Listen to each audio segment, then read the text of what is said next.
Hello YouTube, and welcome again to my channel. This time I wanted to talk a little bit about the watchtower and projection.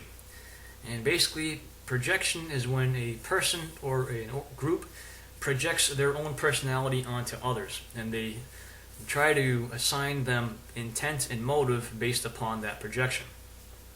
And I am making this video rather, because I recently had an exchange with a Jehovah's Witness apologist on the JW Bad channel.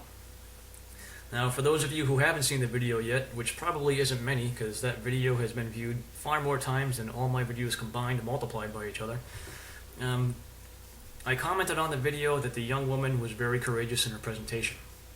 And this apologist responded that she wasn't, and I attempted to have a discussion with him to find out why exactly that was.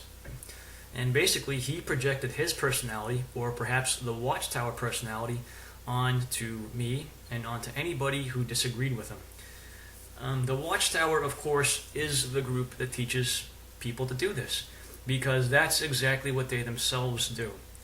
I have talked about their view of apostasy before, and basically the way they view apostates is actually the way they truly are as an organization. They say apostates are just trying to draw followers after themselves. They say apostates teach lies and that their teachings are poisonous brew. Well, it's easy to demonstrate that some of the things the Watchtower teaches are lies. In fact, they lie about their own history. They regularly misquote people. And do they do this for good motive? Well, their motive is just making sure that people stay Jehovah's Witnesses. And when you discover the truth, they react to you in a horrible way. They take your family away, they take your friends away, they don't let anyone talk to you, and they classify you as a horrible person. So they project their personality of doing that onto people who know the truth about them and have left. So this particular JW apologist was doing basically the same thing. This particular one too was rather arrogant. Usually JW apologists are arrogant, but this one seemed a little bit more arrogant to me. I don't know, maybe that was just my opinion. But he tried to assume that he knew what I did and didn't believe and what I think. And he did the same thing to another poster, as if he has the ability to tell those things. And when I pressed him for a reason why he disagreed, he literally was unable to give one for a long time. He continually told me that the only reason that I agreed was that she was saying something that I liked because I hated the organization. I explained to him, no, the reason why I agree is because I've heard a lot of stories that sound like that, and I know abusive elders. And someone somewhere along the way posted the JW Facts website, and he instantly responded that that was a hateful website. He never presented any evidence. Anybody who's visited jwfacts.com knows for a fact there's no hate on that website. And the information that Paul Grundy presents comes right out of the Watchtower and right out of the literature. And that's one of the best websites there is out there. And Paul Grundy has done an incredible job assembling that website. In fact, he spent countless hours doing that research. For him to do that and put that information out there is one of the most selfless things he possibly could have done. So to assign a hateful motive to somebody who's done that is beyond ridiculous. Besides which, it's probably really hard to get in touch with Paul Grundy because he's not out there trying to get followers. He's out there living his own life. He's assembled this really powerful tool to help people to decide for themselves what to think of the Watchtower. However, this apologist I was talking to decided that since the information disagreed with or disproved Watchtower teachings, it therefore was hateful. And that is basically a teaching that comes right from Watchtower. So, what's happening is during this whole conversation, that apologist was projecting that personality onto any individuals that disagreed with his own personal opinion of that video. And he also demonstrated that he had no desire to think logically. And the whole conversation struck me as being extremely dishonest, because I numerous times told him that I believed it because I've heard so many similar stories. And when he had nothing good to say about that, he questioned my trustworthiness, again, without base. So the way that his mind worked is if something didn't agree with him, it meant that the person was untrustworthy. So he basically was forcing himself into ignorance. If you were to think the way that he thought, you could believe anything was true, because you say anything that disagrees with my viewpoint is false and it's hateful, and whatever I think or feel about something is true, which basically was the line that he was telling. I did try to get him to reason about something, and ironically he thought it was cowardly of her to post her story. But if you watch the video, it takes a lot of courage to get up in front of the class and talk about something that's so emotional, and she did a very nice job of that. But he thought it was cowardly because it was saying negative things, and he couldn't check by asking people other than the victims. And I made the point to him, well, by that definition, when you report a rape to the police, that's cowardly. And he gave some stupid answer to that as well, about how, well, the violence is going to continue, but here it wouldn't. So I basically stopped addressing him. My last attempt, I used the line of logic, because basically he said he doesn't like to listen to negative people. So I used the line of logic, okay, well, what if somebody told you they had a bad experience at a used car dealership? Would you think they're lying? If they went on and on about it, would that make them lying? If a number of people had bad experiences at the same used car dealership, does that make them all liars? And his reply to that was basically yes. He said that most oftentimes people have bad experiences because they don't know what they're doing. Well, if that's the way he wants to be, he demonstrates that he has no interest in expanding his knowledge in any way, shape, or form. All he's doing is trying to put himself out there in a way where he's trying to prove himself right. But what he does here is he exposes the type of people that the Watchtower produces. This individual is unreasoning.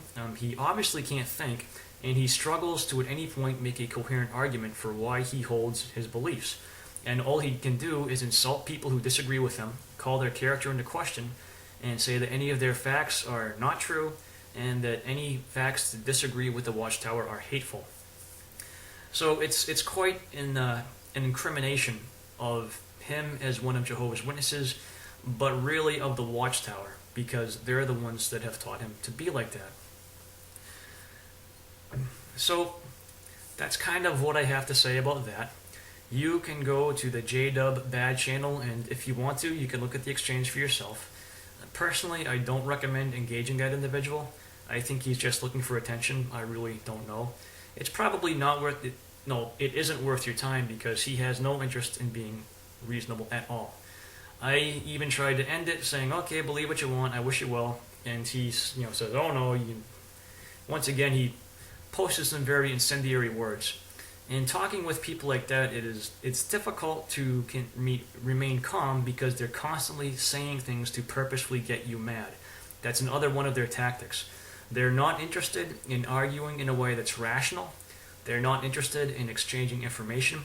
All they want to do is get out there and prove to everybody that they're right and everybody else is wrong.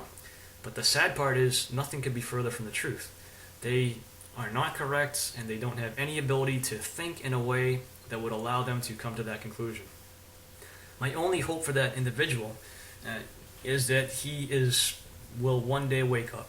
Whether or not that happens, I don't know. But as we well know, Jehovah's Witnesses are taught and told not to go on the internet, not to watch apostate videos, and not to comment on the blogs or channels of those who are apostates. So just the very fact that this individual is doing that shows he's already breaking Watchtower rules.